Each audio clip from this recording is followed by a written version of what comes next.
No one sets out to own a drawer full of tangled, useless cables, but for decades the promise of a single universal connector seemed impossible to keep.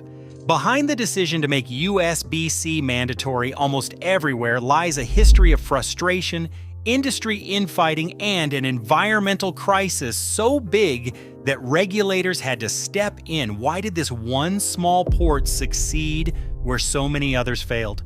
The answer starts long before USB-C even existed. In the 1990s, connecting anything to a computer meant dealing with a maze of ports. Printers relied on bulky parallel connectors. Keyboards and mice used round PS2 jacks, each with their own color and pin arrangement. Scanners, cameras, and external drives each demanded their own special cable, and plugging in the wrong one could mean nothing worked or even damage. Every new device seemed to require a new shape. For most people, this meant a desk cluttered with adapters and a constant worry about losing the one cable that actually fit. When USB-A arrived, it felt like a breakthrough. The rectangular USB-A port promised a single solution for keyboards, mice, printers, and storage drives. For the first time, it was possible to connect multiple devices without shutting down or fussing with drivers and switches. USB-A made it easy to add a new mouse or flash drive with a simple push. But even as it spread across computers and accessories, the promise of true universality stayed out of reach.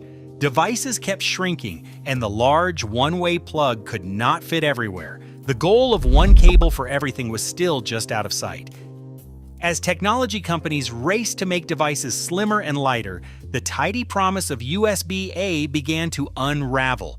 Smaller devices demanded smaller plugs, so manufacturers introduced mini USB, then micro USB. Each new connector was supposed to be the answer, but instead the market filled with a patchwork of shapes and sizes. Some phones used micro USB, while cameras and GPS units clung to mini USB. Others, like early MP3 players or e-readers, arrived with their own proprietary ports, each one just different enough to require its own cable. By the early 2010s, most households had drawers tangled with cords that looked similar but didn't fit the same devices. Finding the right cable became a guessing game, and losing one could mean a device was useless until a replacement arrived. Instead of one universal solution, fragmentation returned with a vengeance, leaving consumers and manufacturers alike searching for a way out. USB-C arrived with a shape that felt different from everything before it. Its small oval form is perfectly symmetrical. There is no wrong way to plug it in. That alone solves years of fumbling and frustration, but the real change happens inside. Unlike older connectors, USB-C is packed with extra pins and hidden channels. One port can send files to a hard drive, charge a laptop, and stream video to a monitor, sometimes all at once. This is possible because USB-C is not just a cable, it is a multi-lane highway.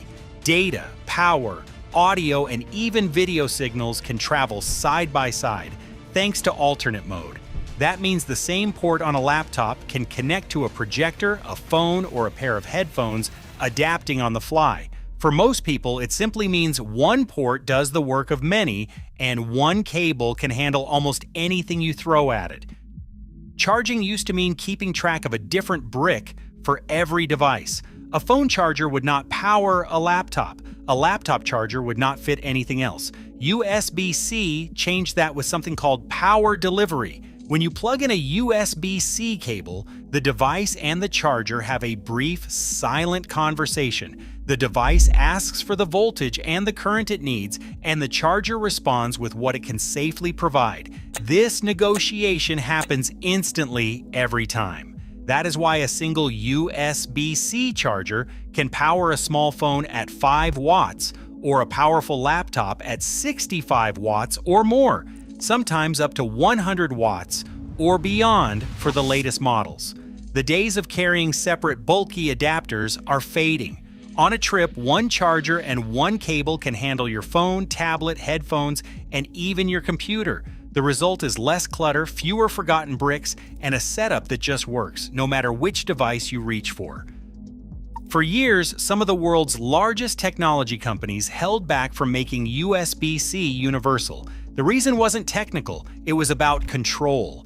Apple, for example, kept its Lightning connector long after USB-C was ready for prime time. That choice affected more than design. By using a proprietary port, Apple could charge licensing fees to accessory makers and maintain tight control over which products worked with its devices. Licensing fees became a business advantage. This created a closed ecosystem where every cable, dock, or charger sold for an iPhone meant revenue for Apple. Other brands had similar incentives. As a result, the market alone couldn't deliver a true universal standard. Proprietary connectors meant profit, even as consumers faced frustration and mounting piles of incompatible cables. In 2022, the European Union passed Directive 2022-2380, requiring all phones, tablets, and cameras sold in Europe to use USB-C by December 2024 and laptops by April 2026. The law was designed to cut down on electronic waste, with projections showing it could eliminate up to 11,000 tons of discarded chargers each year across the EU. Today, over 1 billion devices rely on USB-C. As universal standards shape what we buy and toss, each port is a quiet reminder. Convenience and waste are decisions we make together.